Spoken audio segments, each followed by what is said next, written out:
BTV 동지의 파이아키아 이홍현입니다. 50년이 넘는 감독 인생, 헐리우드의 제왕이자 아이콘, 대명사인 스티븐 스필버그의 16강 영화 월드컵을 준비했습니다.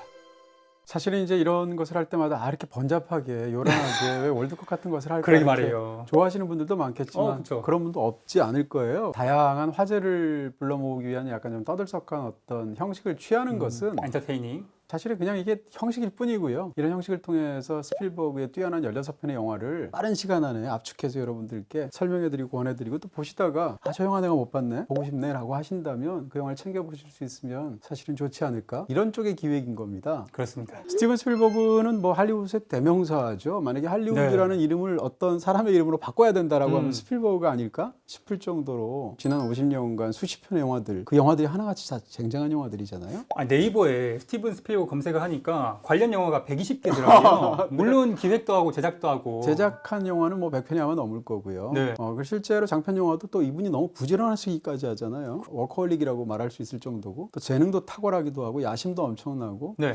정말 한편의 뛰어난 영화인으로서 갖춰야 될 모든 걸 다 갖춘 사람인데, 또 가만 살펴보면 장르도 너무 다양해요. 전쟁 영화도 만들죠, 휴먼 드라마 만들죠, 동화도 SF 하고. 만들죠, 동화도 하고 판타지도 있고 수많은 영화들을 만드는데 네. 정말 이 사람의 이 다재다능함과 이 열정은 다 어디서 오는 걸까 느낌이 들 정도로 위대한 할리우드의 인물이라고 말할 수 있고요. 한때는 그냥 흥행은 너무 잘하지만 감독으로는 조금 이런 식으로 비평가들이 얕잡아 보는 사람들도 있었습니다. 주로 초반에. 네, 근데 지금은 그렇지 않고요. 지금은 뭐 거장 중에 거장으로 평론가들도 대부분 인정하는 그런 탁월한 감독으로 자리매김되었죠. 네, 오늘 사실 이 16편의 후보들을 고르는 것도 힘들었어요. 솔직히 말하면 지금 활동 중인 감독 중에 16편 못 만든 감독들이 대부분일 거고요. 꽤 있죠. 거의 다 16편을 못 만들었죠. 비슷하게 또 거론되는 제임스 카메론 감독 봤을 때 제임스 카메론은 뭐 10편도 안 되죠. 네. 네, 굉장히 과작이고요. 요즘은 또 옛날만큼 그렇게 영화를 시스템 속에서 이렇게 찍어내도 만들 수가 없거든요. 작품들이 너무 많기도 해서 16편을 추리는 것 자체가 일단 어려웠다라는 것이고요. 오늘 왜 저 영화는 없어 이렇게 생각하시는 분들이 또 계실 텐데 네. 상대적으로 16편에 끼워 넣기 위해서 배제한 영화들이 너무 많아요. 예를 들면 뭐 워하우스 같은 작품, 그다음에 제가 또 개인적으로 좋아하는 Always라는 영화 있어요. 영혼은 네. 그대 곁에라고 한국에서 번역되었던 스필버거가 만든 거의 유일한 사랑 영화라고 말할 수 있거든요. 인디아나 존스의 시리즈 중에 오늘 여기 못 들어간 영화라든지 2개만 들어갑니다. 스필버그의 대표작 중에 하나로 전설적인 작품으로 사람들이 거론하는 게 텔레비전 영화로 처음 만들었던 영화가 있어요. 대결이라고, 듀얼이라는 영화가 있는데요. 네, 71년도죠. 그 영화도 굉장히 뛰어난 작품인데 이 영화는 어쨌건 극장용 영화가 아니라 TV용 영화거든요. 네. 그런 의미에서 오늘은 극장에서 개봉된 영화를 중심으로 만든다는 점에서 배제했다. 이 정도까지만 사전에 말씀드립니다.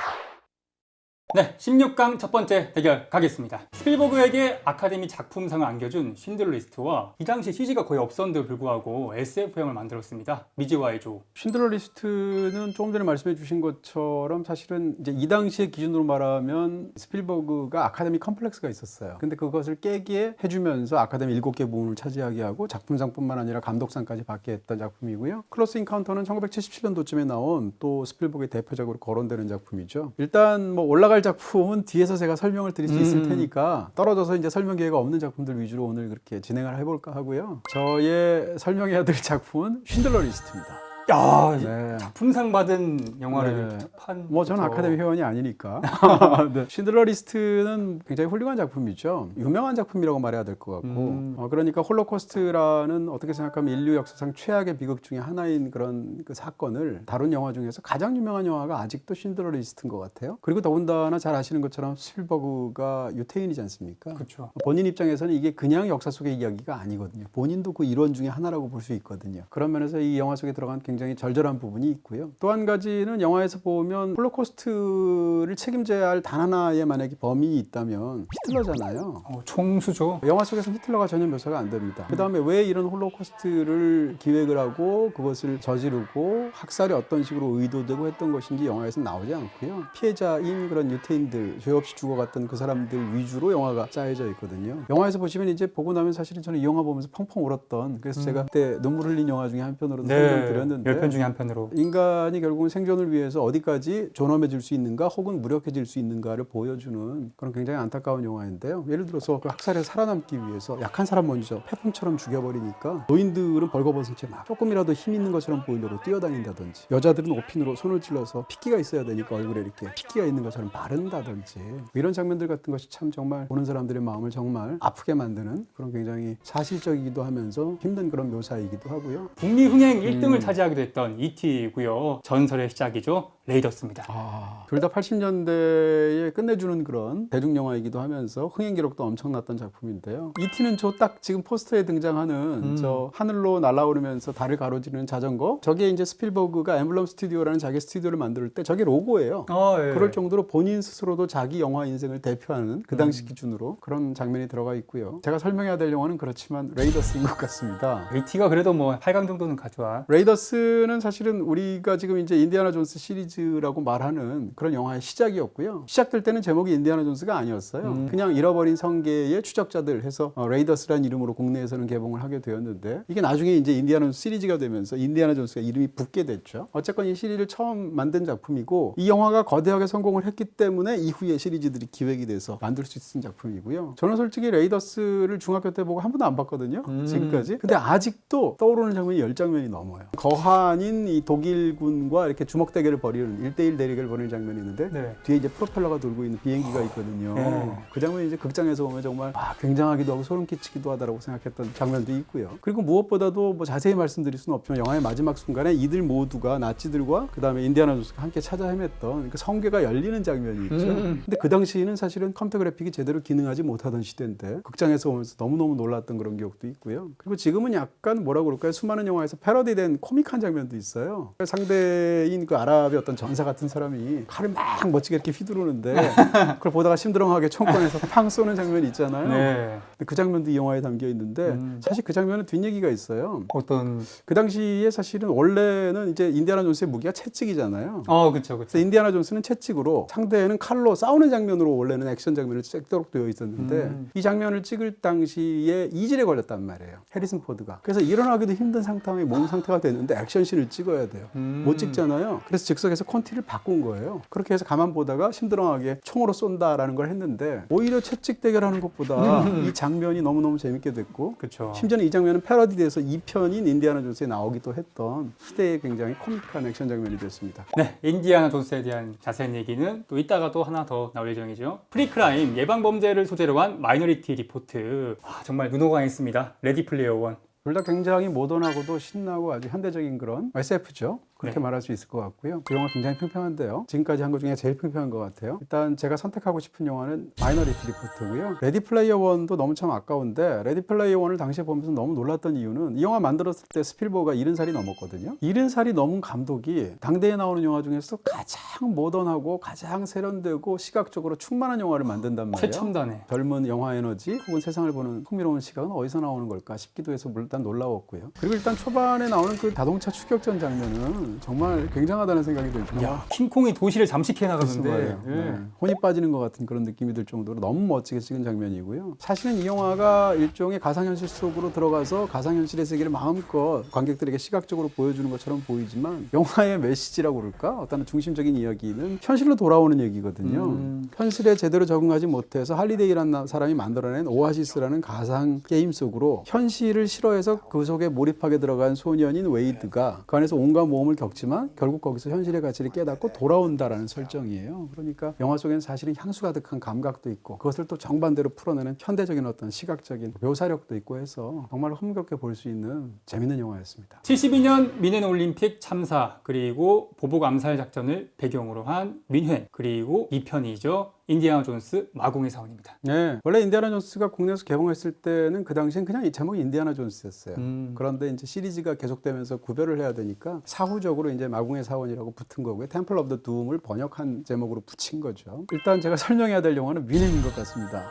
사실 전 미넨을 굉장히 좋아하고, 어떻게 보면 미넨이 쉰들러 리스트보다도 유사한 주제를 다루고 있지만 더 진일보하고 더 깊은 작품이라고 말할 수도 있을 것 같아요. 미넨이 다루고 있는 것은 1972년도에 있었던, 그러니까 미넨 올림픽 중에 있었던 이스라엘 선수단을 납치를 해서 팔레스타인 게릴라들이 결국 이제 참사가 벌어진 것이 있지 않습니까? 근데 그 사건을 다루면서 거기에 대해서 조국을 위해서 복수심에 불타는 모사드 요원들이 관련된 사람들을 찾아서 다 암살하는 얘기거든요. 근데 이 영화가 초반에는 암살할 때는 이 모사드 요원들이 의욕이 넘쳐가지고 정말 이게 위에서 지시하지도 않았는데 일부러 해외까지 가가지고 자기가 테러를 저지르기도 하고 별별 암살을 해서 처단하기도 하고 이런 일을 한단 말이에요. 근데 뒤로 가면 갈수록 신념들이 흔들리기도 하고 공포에 시달리죠. 영화의 이제 거의 뒷부분에 가면 잊지 못할 명장면이 나오는데 이 주인공인 남자도 역시 모사드 요원인데요. 자기가 있는 침실에 적이 폭탄을 설치했을지도 모른다는 생각이 미친 거예요. 충분히 가능하죠. 그래서 갑자기 미친 듯이 자기가 자고 있던 그 매트리스를 막 뜯는 장면이 있어요. 그 안에 폭탄이 있을까? 텔레비전 막 해체하고. 사실은 아무것도 없었거든요. 근데 그랬을 때 어떤 그 장면 속이 보이는 어떤 그 남자의 붕괴된 내면 같은 것이 보이는데, 제가 잠시 설명드린 것처럼 사실 이제 쉰들러 리스트는 홀로코스트를 다루면서 유대인들이 완벽한 피해자이지 않습니까? 그 사건에 관해서. 근데 미넨에서 보면 피해자처럼 보였는데 사실은 그 뒤의 행동들은 가해 행위를 또 하고 있단 말이에요. 그래서 어떻게 생각하면 가해와 피해가 그렇게 쉽게 양쪽이 나뉘는 것이 아니다라는 이야기이고요. 어떻게 보면 20세기에 가장 큰 피해를 당한 유태인으로서 스필버그가 갖고 있는 보복의 어떤 악순환들은 어떻게 시작되었는가에 대한 훨씬 더 넓은 시각에서 깊게 바라보는 그런 영화라고 할 수 있고요. 스필버그 영화들은 마지막에 가면 휴머니즘적으로 이렇게 싹 이렇게 모아줘요. 따뜻하게. 쉰들러 리스트도 보면 시각이 바뀌어서 컬러로 바뀌면서 현대 어떤 일이 이렇게 추념하는 일들이 벌어지잖아요. 근데 미네는 안 그렇고요. 서로 입장을 좁힐 수 없는 서로 다른 견해를 가진 두 사람이 서로 반대 방향으로 걸어가면서 아무런 희망과 어떤 그런 전조 없이 그냥 그 상황을 냉정하게 보여주면서 끝난단 말이에요. 미네는 기억해야 될 어떤 스필버그의 굉장히 진중한 어떤 그런 성찰이 담겨 있는 훌륭한 영화라고 할 수 있습니다. 네, 다음 영화 하겠습니다. 인터넷과 IPTV 온갖 할인 난무하죠. 이런 할인은 기본, 딴 곳에는 없는 할인까지 받아야죠. 무려 30% 추가 할인 받는 너슬림 요금제.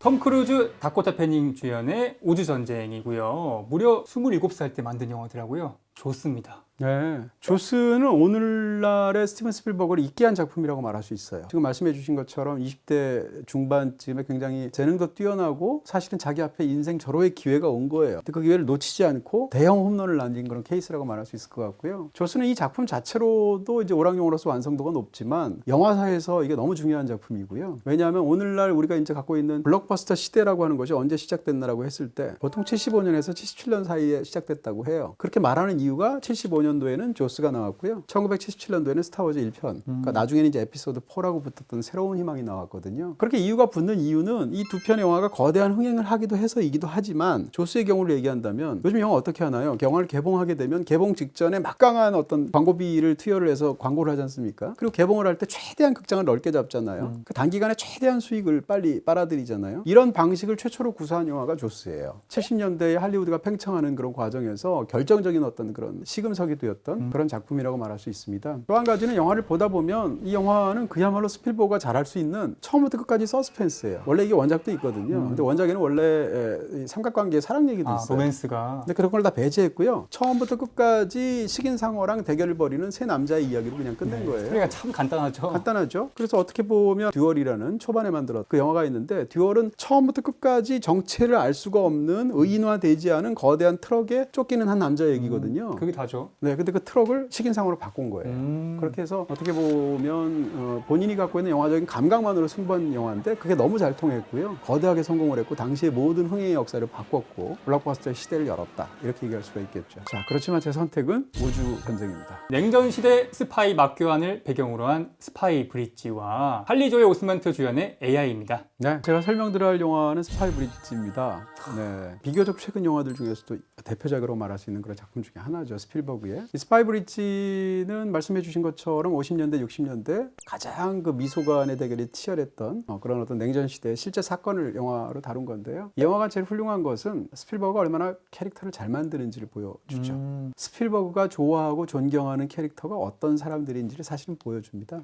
스파이 브릿지를 본다면 그 속에서 드러나는 것은 이런 거예요. 사실은 이 영화가 냉전 시대의 미소 대결을 다루고 있지만 이런 네. 국제 정치를 다룬다기보다는 서로 적의 위치에 놓여져 있지만 서로를 존경하는 두 캐릭터에 관한 이야기입니다. 근데 우리는 이제 사실은 어떤 적이 신념을 갖고 있고 적 나름의 어떤 위험을 갖고 있고, 그렇지만 나한테 해로운 행위를 하고 나랑 싸우는 사람일 때 그 사람을 어떻게 대해야 되느냐의 문제가 있잖아요. 이것은 전쟁의 문제이기도 하지만 일상생활에서도 그런 사람이 있을 수 있잖아요. 네. 그랬을 때 이 영화가 굉장히 흥미로운 지점을 보여준다는 게 핵심이고요. 이 영화에 등장하는 변호사가 있고 이 영화에 등장하는 소련의 스파이가 있죠. 탐 행크스가 연기하고 마크 라이런스가 연기하는데 둘 다 연기가 끝내주는데, 특히 이제 마크 라이런스는 이 영화로 이제 아카데미 차이까지 받게 되죠. 네. 근데 이 두 인물을 보면 약간 한국 영화 상황에서 비교를 해보면 변호인. 극 중에 등장하는 톰 행크스는 사실상 변호인에 등장하는 송강호랑 비슷한 캐릭터예요. 신념을 구사하는 방식에 있어서. 그러니까 본인이 자청해서 그 길로 뛰어들진 않았지만 자기한테 그 일이 왔을 때는 자기의 직업 윤리에 따라서 결코 타락하지 않는 그런 인물로 묘사가 되고 있고요. 그 다음에 적국의 스파이로 등장하기는 마크 라이런스는 우리나라 영화로 얘기한다면 다큐멘터리의 송환이라는 영화가 있습니다. 네. 그러니까 비전향 장기술을 다룬 어떤 다큐멘터리, 김동원 감독의 뛰어난 다큐멘터리인데요. 거기에 등장하는 인물을 떠올리게 하죠. 그러니까 이 양자 사이에서의 그런 그 관계를 보고 있으면 사실은 캐릭터를 너무 위험 있고 멋지고 또 깊이 있게 잘 만들어주는, 그러면서도 그들의 관계를 국제정치사회에서 어떻게 해야 된다라고 말할 수는 없겠지만 그 인물들을 굉장히 존경하면서 그 인물들에게 최대한 스포트라이트를 비추는 방식으로 어떤 관계를 깊숙이 탐구하는 그런 영화라고 볼 수 있습니다. 그런 점에서 스파이 브릿지가 굉장히 뛰어난 영화이기도 하죠. 네, 인본주의를 되게 설득력 있게 담아내는 영화 같습니다. 거대 권력에 맞서는 언론 영화죠. 더 포스트고요. 정말 영상혁명이었죠. 주라기 네. 공원입니다.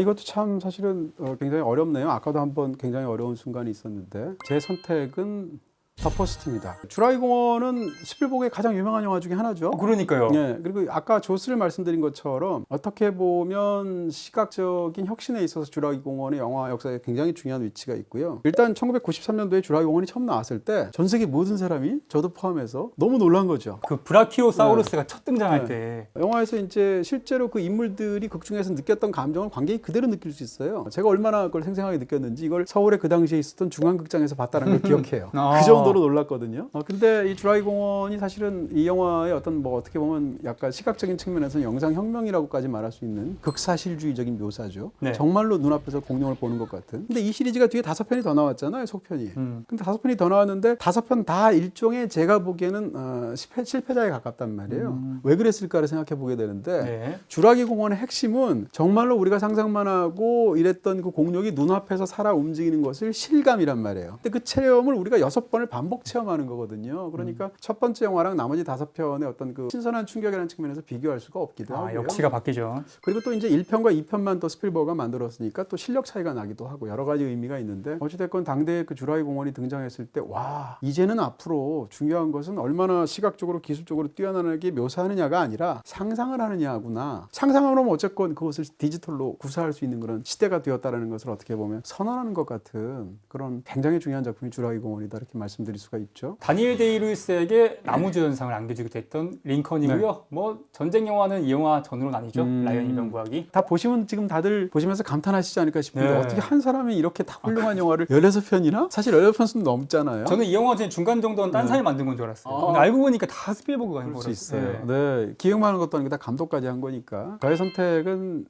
라이언 일병구하기인데요. 사실은 링컨의 훌륭함을 이렇게 좀 체득하기가 좀 어려운 부분이 있습니다. 그래서 우리나라에서는 조금 약간 폄하받는 느낌이 있는 그런 작품인데 링컨 굉장히 훌륭한 작품이고요. 미국인들이 미국 역사에서 가장 그 좋아하고 위대하다고 생각하는 인물 하면 링컨 아니겠어요? 미국이 언제 건국되었는가 하면 연도로 따지면 1776년도겠지만 사실은 이제 뒤에 가면 남북으로 나뉘기도 하고 뭐 등등의 문제가 있었으니까 남북전쟁이 끝나야 제대로 통합이 돼서 미국이 네. 건국이 완성이 됐다. 또 다른 건국의 아버지죠. 그렇게 보면 100년이거든요. 네. 그랬을 때 미국의 건국 신화라는 것은 결국 조지 워싱턴이 시작해서 링컨이 마무리 지었다라고 볼 수 있어요. 그런 어떤 링컨이라는 인물인데 그런 미국인들이 모두 다 아는 링컨이라는 인물을 만약에 영화화한다라고 하면 제일 중요한 게 뭐겠어요? 캐릭터이고 캐릭터를 연기할 배우겠죠. 이 영화로 이제 다니엘 데이 루이스가 링컨을 연기했는데 아카데미를 받았죠. 그래서 무려 3번이나 나무주연상을 받는 현재까지로는 한 번도 없는 그런 대기록을 세우게 됐는데 이 영화의 링컨은 신화에서 해체된 신화의 너울을 벗겨낸 링컨이에요. 흥미롭게도 링컨 하면 떠오르는 어떤 여러 가지 것들 예를 들면 가장 극적인 것은 암살당하는 순간 뭐 이런 거잖아요. 근데 이 영화는 링컨의 마지막 몇 달만 다루고 있습니다. 근데 마지막 몇 달만 다루고 있는데 심지어는 가장 중요한 사건인 암살도 간접적으로만 살짝 묘사를 해요. 맞아요. 그럼 나머지 시간 동안 뭘 하느냐? 하원에서 본인이 상정한 그렇게 해서 노예제를 폐지하는 것을 명문화한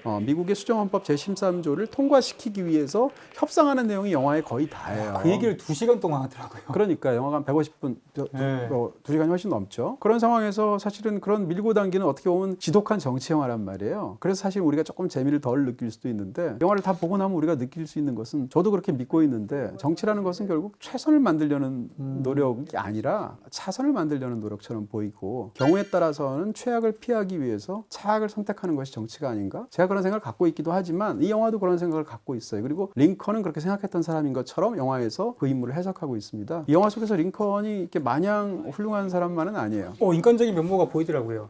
인간적이라고 말할 수도 있겠지만 정치적으로도 권모술수라고 할 수 있는 암수를 사용하기도 하고요. 로비를 하죠. 그 다음에 가족 간에서도 아내는 신경쇠약인데 그 아내하고 계속 뭐 부부싸움을 한다던가. 신경질 내기도 하고. 그렇죠. 이 정도 아버지면 아들들이 너무 존경할 것 같은데 아들과 네. 심각한 불화에 있다던가 이런 것들을 묘사하면서 사실은 링컨이 당시에 겪었던 일종의 분열적인 상태까지 심리적으로 본다면 그려낸 굉장히 뛰어난 영화라고 할 수 있죠. 연속된 두 작품처럼 보이기도 하는 영화가 붙었어요. 네. E.T.와 미지와의 조우.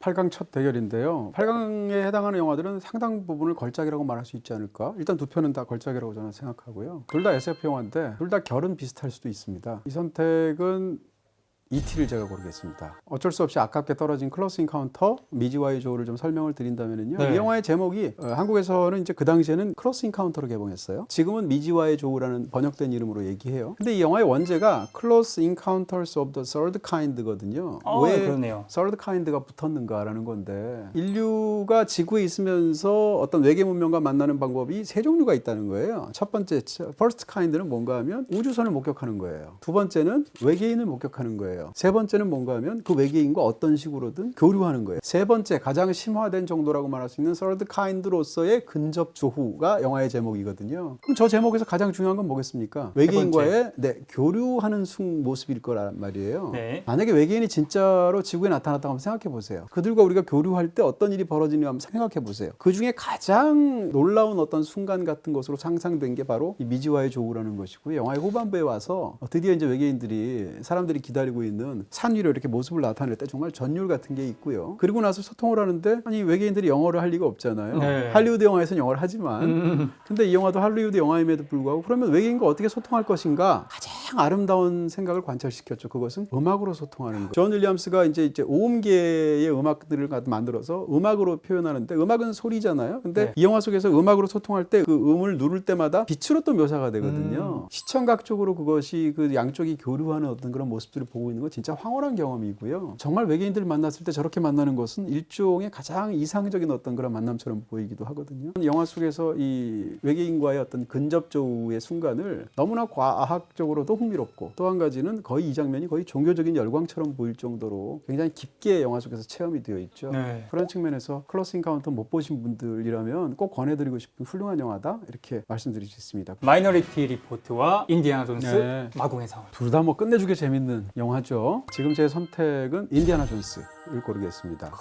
마이너리티 리포트는 미래를 그 당시에 볼 때 와 정말 너무 모던하고 멋있다. 너무 뛰어난 그런 시각화된 그런 부분이 있고요. 영화에서 예를 들면 예언을 하는데 예언을 SF 영화에서 어떤 식으로 시각화할 것인가의 문제 혹은 그렇게 해서 예언된 범죄를 막기 위해서 출동하고 막는 부분들을 어떻게 그려낼 것인가라는 문제에 있어서 굉장히 놀라운 측면이 있고요. 심지어는 그 3명의 예언을 하는 예지자들이 이렇게 광양자 액속에 들어가 있어서 그 상태에서 예언을 하는 굉장히 어떻게 보면 약간 디스토피아적인 풍경처럼도 보이고 그런 어떤 장면들이 주는 압도적인 느낌이 있고요. 그렇게 해서 짜맞춘 것을 이렇게 영상을 막 오케스트라 지휘하듯이 만들어내는 그런 시각적인 부분에 굉장한 쾌감이 있습니다. 또 한 가지는 이 영화가 다루는 것이 물론 원작이 이제 필립 K. 딕의 소설이기도 하지만 핵심적인 건 그런 거예요. 굉장히 중요한 미래 사회에서의 어떤 윤리적인 문제를 제공하는데 내가 저지르지 않은 죄에 대해서 책임이 있는가라는 거예요. 아직 저지르지 않은 죄. 내가 범죄 성향을 타고나고 있고 이대로 가면 미래의 어떤 순간에 내가 범죄를 저지른단 말이에요. 그렇다 할지라도 과거로 돌아가서 그 사람이 범죄를 아직 저지르지 않는 상황에 그를 체포해서 처벌할 수 있는가의 문제가 있죠. 어떤 사람은 처벌할 수 있다고 생각할 수 있고 어떤 사람은 처벌할 수 없다고 생각할 거 아니에요. 또 한 가지는 예언해가지고 그 범죄를 막았다면 그 예언은 어떻게 보면 틀린 예언이라고 볼 수도 있잖아요. 왜냐하면 예언이 맞았으면 범죄를 저질렀어야 되는 거잖아요. 근데 예언을 알고 그 시간을 기다렸다가 그 순간을 막아서 범죄를 못 일어나게 했다면 어떻게 보면 예언 자체로만 말한다면 예언은 성립하지 않은 거잖아요. 어쨌건 이런 모든 상황들까지 사실은 영화가 미래에서 정말 저런 순간이 오면 현대에는 저런 딜레마가 없겠죠. 그렇지만 미래에는 저런 딜레마가 있을 수도 있죠. 적어도 이 상황이 관찰이 된다면. 그런 측면에서 굉장히 흥미로운 미래적인 윤리학적 문제를 다루고 있다. 이렇게 얘기할 수 있겠죠. 네, 둘 다 SF 영화 같지만 우주전쟁은 재난 영화 같고 AI는 동화 같더라고요. AI는 조금 동화 같기도 하지만 다른 면모도 있습니다. 어쨌건 둘 다 정말 훌륭한 영화이고 사실은 지금 떨어질 영화가 우주전쟁인데요.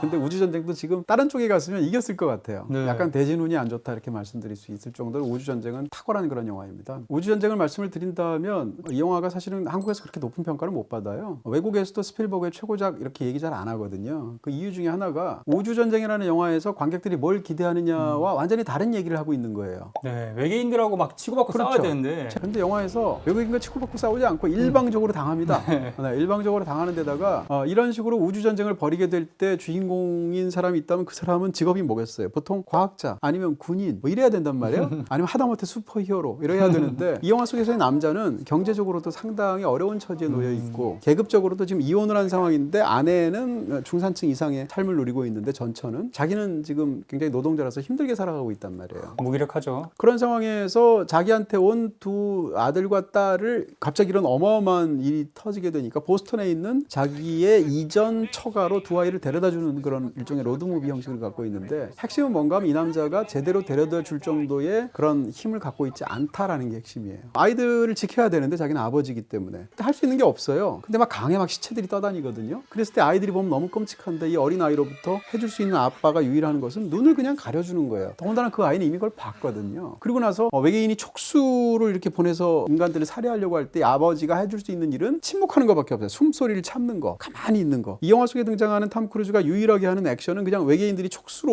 우리를 공격하려고 할 때 도끼로 공격하는 촉수를 잘라내는 정도? 이게 극중에 등장하는 액션의 거의 전부라고 말할 수 있거든요. 이러니까 사람들은 사실은 호쾌한 마블식의 우주전쟁을 보러 갔는데 거기서 주인공은 하는 일 하나도 없고 주인공은 가장 무기력한 아버지란 말이에요. 그런 측면에서 사실은 완전히 소구점이 다른 그런 포인트가 있었다는 걸 말씀드릴 수가 있고요. 이 영화는 어떻게 생각하면 스필버그의 가장 어두운 영화라고 말할 수도 있습니다. 인류 문명과 인간을 보는 스필버그의 가장 차가운 시선이 들어가 있다고 볼 수도 있고요. 이 영화 속에 등장하는 인간들은 어떻게 보면 약간 벌레처럼 묘사되어 있어요. 네. 과하게 말을 한다면 초반에 외계인과 처음 이렇게 만나게 될 때 구경을 하는데 위험을 느끼면서도 호기심을 억누르지 못해서 결국은 참변을 당하는 그런 어떤 구경꾼들의 모습이거나 중간에 이제 차를 막 뺏기는 그런 과정에서의 모습이거나 이런 걸 보면 인간들이 굉장히 하찮게 무리를 묘사하고 있거든요. 그런 어떤 전망들이 바닥에 깔려져 있고 주인공은 또 가장 무기력한 자잖아요. 그런 측면에서 이 영화가 다루고 있는 어떤 가족 영화로서 혹은 인간을 바라보는 그 어떤 테마 같은 것은 사실은 굉장히 차가우면서도 서늘하면서 굉장히 놀라운 측면이 있는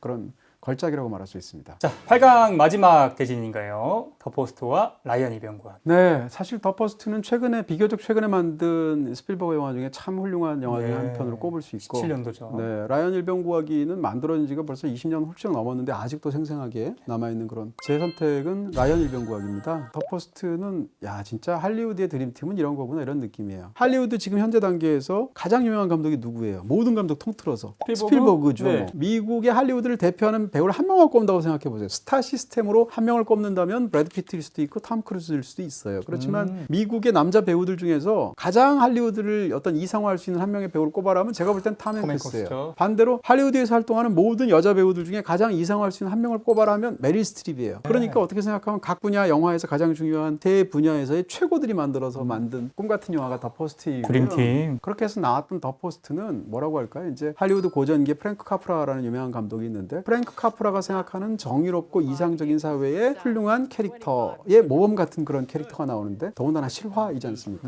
이 영화는 언론 영화인데도 불구하고 제목이 더 포스트인데 포스트는 워싱턴 포스트거든요. 그럼 더 포스트라고 했을 때 반대반은 뭐가 있나요? 뉴욕타임즈. 뉴욕타임스가 있단 말이에요. 타임스가 있단 말이에요. 그랬을 때 이 양대 언론 사이에서 가장 언론 영화를 만든다면 중요한 건 뭐겠어요? 누가 먼저 특종하느냐겠죠? 네. 근데 이 영화는 그게 아니고요. 더 포스트가 낙종을 했어요. 뉴욕타임스가 특종을 했기 때문에. 근데 뒤늦게 알게 됐는데 그 알게 된 소스 사이에서 뉴욕타임스와 어떤 관계를 맺는가 하면 연대를 한단 말이에요. 낙종한 회사가. 그런 의미에서 연대를 다룬 희귀한 언론 영화라는 점에서 특별하고요. 또 한 가지는 이제 두 명의 인물이 등장하게 되는데 사실 진짜 주인공은 둘 다 주인공이지만 사실 메릴 스트립이에요. 발행인이죠. 발행인인데 이 발행인을 중심으로 이 이야기를 보게 되면 여러 가지일 걸 말할 수 있지만 한 가지만 말한다면 이 영화는 결국 발행인이 두 번 결단하는 얘기거든요. 원래는 굉장히 유약하고 어떻게 보면 사람들 너무 착해서 사람들 눈치만 보고 이런 사람이 언론인으로서 발행인으로서 자각하는 얘기예요. 첫 번째 결단을 내리는데 그 결단은 번째는 우리 회사에 어떤 피해가 오더라도 나는 이 결정을 언론자를 위해서 수호하는 식으로 내리겠다라는 게 첫 번째 결단인데 두 번째는 상황이 악화가 돼요. 이번에는 훨씬 더 심각한 상황이 되는데 자기의 첫 번째 의견을 철회할 수 있는 두 번째 결단의 순간이 와요. 철회하면 위기는 건너가요. 그럼에도 불구하고 더 훨씬 더 악화된 상황 속에서 심지어는 자기가 처벌받을 수도 있는 상황에서 두 번째에도 첫 번째 결단을 고수하는 결정을 내려요. 그러니까 이 영화에서 가장 중요한 건 두 번째 결단인데 그런 측면에서 이 영화는 어떤 뭐라고 그럴까요? 실존적인 결단을 내리는 인물의 가장 깊은 구석을 진진하게 묘사하는 그런 뛰어난 드라마이자 언론 영화라고 말할 수 있겠죠. 80년대 초반에 나온 두 영화 붙었습니다. 그러네요. E.T.와 마공의 사원. 진짜 곤란한데 일단 E.T.를 고르겠습니다. 네. 인디아나 존스 시리즈 중에서 최고봉이 저는 인디아나 존스 바로 2편 마궁의 사원이라고 이름이 붙은 이 작품인 것 같고요. 정말 재밌게 보셨잖아요. 물론 약간 상대적으로 제가 어렸던 시기여서 그런 것도 있는데 제일 평생 가장 극장에서 넋을 놓고 이렇게 영화가 재밌어도 되나? 하는 영화 3편 꼽으라면 그 중에 하나가 인디아나 존스였어요. 이야, 예. 네, 정말 넋을 놓고 고등학교 때였긴 했지만 세월이 흘러서 한 번 2편은 더 본 적이 있거든요. 근데 역시 훌륭하다는 생각을 했습니다. 다만 이제 시대적인 감각이나 여러 가지 어떤 스토리를 다룰 때의 어떤 부분들을 보면 이 영화의 비판적인 구석이 당시에도 있었고요. 지금도 유효합니다. 사실은 영화 속에서 다루고 있는 것들이 오리엔탈리즘의 혐의를 벗어날 수가 맞아요. 없고요. 실제로 문제가 있죠. 그럼에도 불구하고 이 영화가 어떤 한편의 대중 영화로서 어드벤처 무비로서 구사해낸 어떤 그 완성도는 진짜 어드벤처 무비 모험 다음에 궁극은 인디아나 존스가 아닐까? 지금도 해리슨 포드 하면 많은 분들 스타워즈 떠올릴 수도 있겠지만 저한테는 그냥 인디아나 존스예요. 해리슨 포드 그렇죠. 실제로도 그분의 경력에서 가장 중요하기도 했었고 또 인디아나 존스는 스필버그한테도 특별한 느낌이 있을 거예요. 4편까지 나왔는데 4편은 사실은 그렇게 훌륭하지가 않고 3편까지는 괜찮은 편입니다. 1, 2편은 아주 훌륭한 영화고요. 근데 이 영화를 제작한 사람이 조지 루카스예요. 그래서 제가 좀 준비를 해왔는데 자, 오랜만에 돌아온 덕질 레벨업 시간입니다. 네, 이건데요. 네.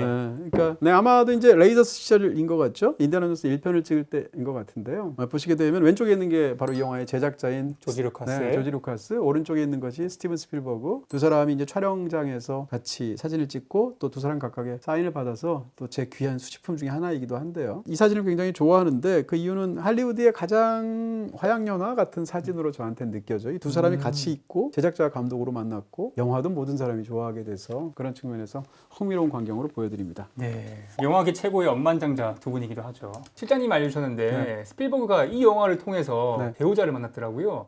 그렇죠. 배우로 봐도 굉장히 흥미로운데 실장님이 저런 쪽에 또 능하세요. 이런 뒷얘기 쪽으로. 사적은 다음에 특집으로 모시겠습니다. 네네. 여기에 등장하는 그 여자 배우가 이제 케이트 캡셔인데요. 네. 스필버그 결혼 2번 했거든요. 첫 번째 결혼 이후에 이제 두 번째 배우자를 여기서 만나게 되는데 이후에 이제 나중에 결혼을 하게 되는데 91년도. 결혼한 이후로 벌써 지금 30년 넘게 두 사람이 굉장히 할리우드의 인고 부부로 해로하고 있고요. 또 영화에 등장하는 세 번째 주인공이라고 말할 수 있는 꼬마가 Everything Everywhere All at Once라는 영화의 남자 주인공이거든요. 네. 키오이 콴이라는 그 베트남계 미국 배우인데요. 지금하고도 똑같아요. 인디아나 존스를 보시면 해리슨 포드, 케이트 캡셔, 키오이 콴 이 세 명의 주연 배우를 지금 감각으로 봐도 너무 흥미롭게 즐길 수 있습니다. 두 번째 4강 대결입니다. 라이언 이병 구하기와 AI. 네. 라이언.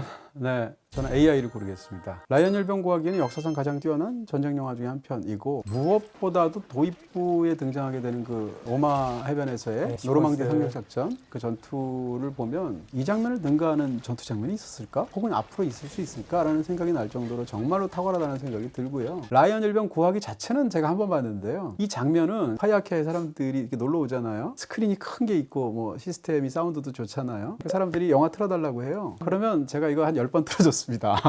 뭐 돌비 사운드 보여주는 느낌인가요? 보통 이제 약간 그 뭐라고 그럴까요? 화질이나 음질 테스트할 때 많이 그 당시에 보여주기도 하지만 여기서 그거 딱 틀어주면 사람들이 다 처음에는 사운드 좋은데 화질 좋은데 하다가 어느 순간 그 꽤 긴 초반의 전투 장면을 끝까지 다 봐요. 다 그 영화를 봤음에도 불구하고 그 정도로 탁월한 그런 장면이고요. 처음에 그 도착을 하면서 이제 그 함정을 타고 상륙 작전을 기다리다가 긴장되기도 하고 멀미도 나고 하니까 한 병사가 토하거든요. 그 순간 총알이 날라오면서 이제 전투가 시작되는데 사운드적으로 너무 훌륭하잖아요. 거기서 일종의 이명을 겪으면서 웅웅대는 어떤 그런 순간을 겪는 탐 행크스의 상황과 그 이명되는 순간이 끝나게 되면 전쟁은 정말 소리로 아수라장 아니겠어요? 이런 것이 갈마들게 사운드 편집을 한다든지 혹은 거기서 벌어지는 장면에서 독일군은 전혀 묘사가 안 돼요. 그러니까 독일군을 인격화하지 않는단 말이에요. 적은 알 수가 없어요. 근데 실제로 오마해변에 투여된 병사들은 그러지 않았겠습니까? 어디서 쏘는지도 모르고 누구의 차남이 쏘는지 장남이 쏘는지 모를 거 아니에요. 기관총만 보이죠. 네, 그런 상황에서 빗발치듯이 오는 그런 폭탄 속에서 죽어가거나 공격해야 되잖아요. 그랬을 때 어떤 심리적인 부분들까지 탁월하게 묘사가 되어 있고요. 영화 전체를 보면 두 개의 장대한 어떤 혹은 참혹한 그런 전쟁 장면 사이에 휴머니즘 가득한 어떤 이야기 가운데 들어가는 형태고, 이 영화의 이야기는 기본적으로 적이든 우리든 다 누군가의 기본적으로는 아들이다. 병사가 이제 남자 군인일 경우에 그런 이야기를 하고 있는 거잖아요. 라이언 일병구하기는 폭넓게 사람들을 사로잡는 그런 전쟁 영화의 걸작으로 지금까지 남아있게 되었습니다.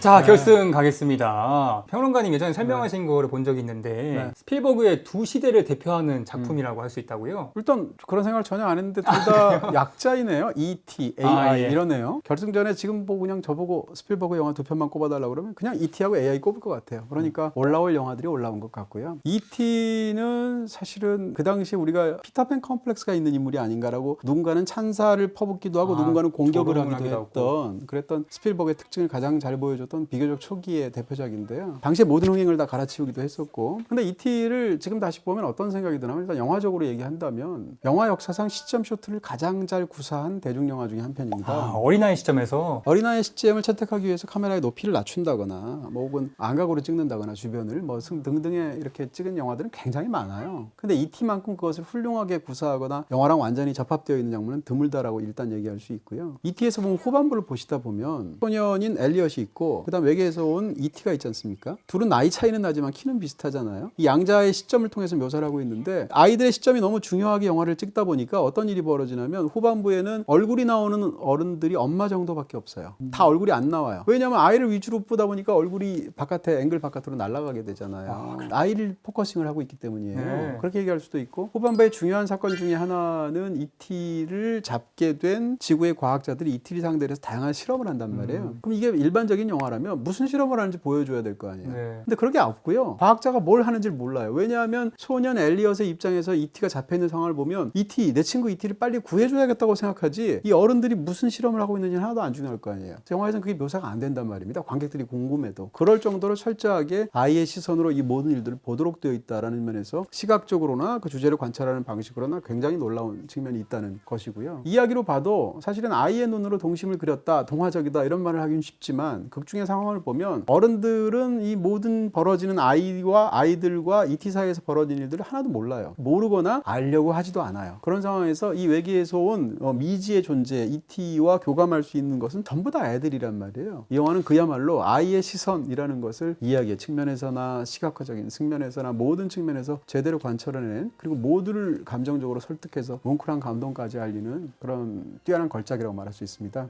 E.T.에 대해서 모두가 걸작이라고 말하는 것 같아요. 근데 AI는 지금까지도 관객에 따라서 혹은 평론가들도 이 영화에 대해서는 동의하지 않는 사람들이 지금도 많습니다. 근데 거기에 대해서 말씀드릴 수 있는 것은, 이제 많은 비판 중에 하나가 이제 후반부에 집중이 되어 있는데, 영화가 너무 늘어진다, 종반부가 스필버그 특유의 감상주의적인 허점을 드러내고 있다라는 것이 이제 어떻게 보면 비판의 핵심이라고 볼 수도 있는데, 저는 전혀 그렇게 생각하지 않고요. 이 영화의 후반부를 감상주의라고 보는 것은 이 영화의 핵심적인 부분을 놓치고 있기 때문이라고 생각하는 거예요. 무슨 얘기인가 하면 이런 겁니다. 이 영화는 일단 동화적으로 아주 뛰어난 영화죠. 그게 아이 로봇이긴 하지만 아이의 눈물을 닦아주기도 하죠. 그런 감동적인 이야기도 있지만, 이 영화의 후반부나 전체적인 얼개를 보면 굉장히 놀라운 부분들을 우리가 발견하게 되는데, 이 영화는 결국 인간에 대한 절망이 바닥에 깔려있는 이야기예요. 애초에 데이빗이라는 이 AI 로봇을, 아이 로봇을 어떻게 만들게 된다면, 초반에 보면 하비 박사가 만든단 말이에요. 일종의 뭔가를 테스트하기 위해서. 그 테스트는 두 가지예요. 첫 번째는 로봇을 제대로 만들어서 정말 인간 아이처럼 만드는 테스트. 두 번째는 뭔가 하면 그런 인간 아이 같은 로봇을 인간이 얼마나 사랑하고 책임질 수 있는지를 알아보는 테스트란 말이에요. AI의 설정을 보면 제일 이상한 것 중에 하나가, 이 로봇은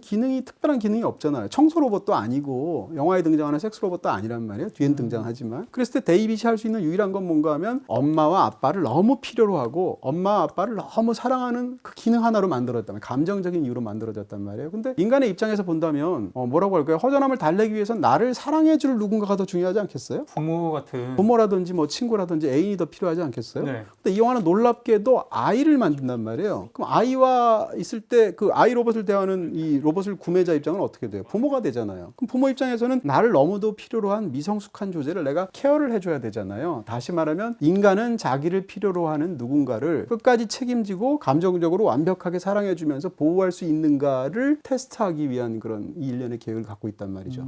영화를 다 보고 나면 하비 박사의 계획 중에 첫 번째는 성공해요. 실제로 완벽하게 인간을 사랑하잖아요, 데이빗이. 두 번째는 실패해요. 버리잖아요. 인간이. 그렇게 만들어 놓고 자기를 그렇게 필요로 한 사람을 굉장히 선한 엄마가 숲에서 버린단 말이에요. 근데 아이는 그 순간 끝까지 인간이 되고 싶다고 애걸 하게 되는데 피노키오랑 이 얘기가 제일 다른 거는 피노키오에서 제일 중요한 것은 인간이 되고 싶은 게 목적이에요. 나무 인형에. 근데 얘는 인간이 되고 싶은 게 목적이 아니고 인간이 되는 것은 인간이 되어야만 엄마의 사랑을 얻을 수 있기 때문이에요. 그러니까 더 중요한 건 엄마를 사랑하는 게 더 목적이란 말이에요. 그런 부분들까지. 그 영화를 다 보고 나면 결국 이 아이의 간절한 사랑을 이루어주고 책임져주는 건 누군가요? 또 다른 미래 로봇들이에요. 그러니까 결국은 인간이 만들어 놓고 책임지지도 못하고 감정적으로도 뭐 책임이라든지 윤리적으로도 방기하게 되는 그 모든 것을 결국은 사랑하는 것도 로봇이고 그 사랑을 이루어주는 것도 로봇이란 말이에요. 그러니까 이 이야기는 기본적으로 인간의 어떤 윤리적인 혹은 감정적인 그런 패배를 선언하고 있는 영화란 말이에요. 어떤 면에서 본다면. 이 영화의 종반부까지 보면 굉장히 감동적이고 슬픈 한편의 동화이기도 하지만 사실은 굉장히 다른 측면을 이야기하고 있는 영화이기도 하거든요. 이 모든 것을 합치게 되면 AI는 정말 후반부가 이 영화의 결점이 아니라 이 영화의 어마어마한 강점이 되죠. 인간의 절망이라는 말씀은 정말 새로운 관점인 것 같아요. 그런 면에서 AI를 다르게 볼 수 있다는 게 제 견해이고요. 네. 감독이 말한 것은 당연히 아니고요. 어쨌건 저는 그렇게 생각하고 이 모든 것의 결과로 AI를 걸작으로 생각한다. 이렇게 두 편의 걸작을 마지막으로 결승전에 두겠다. 이렇게 얘기할 수 있겠습니다. 네, 파이언 여러분, 평론가님이 AI를 뽑으실 것 같죠? 과연 그럴까요? 왜 그렇게 생각하세요? 아, 그럼요. 이렇게 예. 생각하실 수도 있죠. 자, 그래서 그의 선택은 너무 마음이 아프지만 이거면 둘 다 공동 1등 이러면 또 기만이잖아요. 그렇죠. AI를 고르겠습니다. AI가 이렇게 우승을 차지했습니다. 박수 주세요. 박수까지 해야 되나요? 네. 스필버그 감독님께 이 영광을. 그렇습니다. 예. 무려 46년생 75세이신 감독님. 영어로 하셔야죠. 감독님한테. It's for you. 네, 매번 할 때마다 정말 놀라운 것은 이렇게 16강에 등장하는 영화 16편을 다 보고 오셨어요? 또 몰아치기 하고 왔습니다. 네, 그중에 이번에 새로 보신 영화가 10편이 넘다고 들었는데 네. 정말 굉장하시다는 생각이 들고 거꾸로 말하면 네. 6편밖에 안 봤다는 것은 아니요. 영알못이 아닌가. 제 입장에서 보면 스필버그 안 본 뇌 삽니다 이거죠. 너무 굉장한 것 같고 어쨌건 혼자서 말하자면 스필버그 기획전을 연 거예요. 네. 제가 제일 궁금해지는 건 그렇게 몰아서 보면 다 비교가 될 텐데 뭐가 제일 인상에 남으셨어요? 제일 저는 좋으셨어요? 2022년에 본 미지와의 조우가 무려 77년에 나온 영화죠. 가장 좋았습니다. 음. 최근에 나왔던 그 VFX 위주의 SF 영화만 보다가 뭔가 좀 올드하지만 또 되게 사실적인 것 같고 네. 그리고 미스테리가 결합돼 있잖아요. 네. 그 인물들의 그 심리 묘사 막 붕괴되고 네, 네. 하면서 그게 이제 SF로 이어지는 그 과정이 되게 참신했던 것 같습니다. 진짜 영자랄이네. 일단 클로스 인카운터를 고른다는 것 자체가 그래요? 네, 그 영알못은 할 수가 없는 선택이에요. 네. 훌륭하시다 이런 말씀 드립니다. 네, 제 얘기를 길게 하면 부끄러우니까 이 정도로 마무리하고요. 네, 오늘 한 32강 하고 싶었지만 16편의 작품을 다뤘습니다. 이 작품들은 모두 BTV에서 보실 수 있고요. 모바일 BTV에서도 보실 수 있습니다. 끝난 줄 아셨죠? BTV의 오션업 컬렉션 최애 배우 및 감독편 이벤트를 소개드립니다. 다른 분들도 이 배우나 감독의 영화를 봤으면 하신다면 컬렉션으로 구성해서 추천해주세요. 선정된 컬렉션은 BTV 영화 얼정액인 오션의 메인 화면에 보여질 예정입니다. 먼저 고정 댓글에 있는 오션 블로그 링크에 들어가 이후 추가를 해주세요. 그리고 배우나 감독 중 한 분을 선정하여 영화들과 함께 컬렉션 이름을 블로그 게시글에 댓글로 남겨주세요. 추첨을 통해서 저희가 준비한 경품을 드립니다. 결합스 때 식은 아직 안 올렸지만 이미 가족인 두 사람을 위해 결혼 전에 할인받는 새로운 결합법을 소개합니다. 예비부부도 할인받는 요즘 가족결합. 월 최대 23,500원 할인에 매달 VOD 할인 쿠폰까지. 요즘 가족의 요즘 결합법. SK 브로드밴드. 가입은 비다샵 106 어디든 가능스 때.